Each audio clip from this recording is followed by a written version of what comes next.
Praise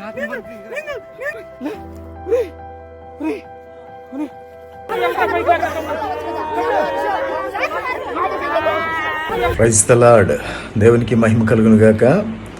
మన ప్రభువును రక్షకుడైన యేసుక్రీస్తు వారి సర్వశక్తి నామములో మీ అందరికీ వందనాలు తెలియజేస్తూ, ఈరోజు రైట్స్ ప్రొటెక్షన్ ఫోర్స్ క్రైస్తవ హక్కుల పరిరక్షణ దళం founder and president Paul Prasad Gudivada ఈరోజు మీ ముందుకు రావడానికి కారణం, ఈ దినం జరిగిన సంఘటన అల్లూరి సీతారామరాజు జిల్లా పాడేరు ప్రాంతంలో మరి పాస్టర్ అభినయ్ దర్శన్ గారికి పై జరిగిన దాడి విషయంలో ఇప్పటికే యావత్ క్రైస్తవ సమాజం అంతా కూడా వీటి గురించి ఉలికిపడేలా ఈ వీడియోలు మనకి మీడియాలో వైరల్ అవుతూ ఉన్నాయి.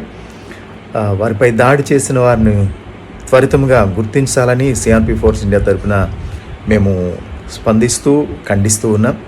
ప్రత్యేకంగా ఈ మధ్యకాలంలో మరి అభినయ్ దర్శన్ గారు భరోసా అనే ఒక రాజకీయ పార్టీ తరఫున వారు అనేక ప్రాంతాలు, మారుమూల ప్రాంతాలు తిరుగుతూ వారి మధ్య సంచరిస్తూ వారు అనుభవిస్తున్న కొన్ని పరిస్థితులను, కొన్ని బాధలు, కొన్ని వారు కలిగి ఉన్న ప్రతి పరిస్థితిని మీడియా ముందుకు తీసుకొస్తూ ఉన్నారు.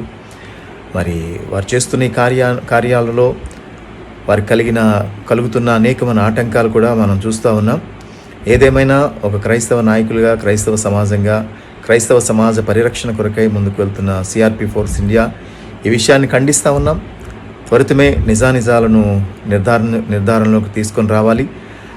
వారిపై జరిగిన దాడి విషయంలో కారకులైన వారిని గుర్తించాలి. పోలీస్ యంత్రాంగం, అలాగే రాజకీయ నాయకులు, క్రైస్తవ నాయకులు వీటి విషయంలో ప్రతి ఒక్కరూ కూడా స్పందించాలని ప్రభుపేట తెలియజేస్తున్నాను. వారి పూర్తి ఆరోగ్యం కొరకు మనమందరం కలిసి ప్రార్థన చేద్దాం. ఈ విషయంలో సిఆర్పి ఫోర్స్ ఇండియా యావత్ భారతదేశంలో ఉన్న అన్ని రాష్ట్రాల నుంచి కూడా నాయకులైన వారు ప్రతి ఒక్కరు కూడా దీన్ని ఖండిస్తూ ఉన్నాం. త్వరితంగా ఈ విషయంలో ప్రభుత్వాలు చర్య తీసుకోవాలని మేము తెలియజేస్తున్నాం. Thank you. God bless you.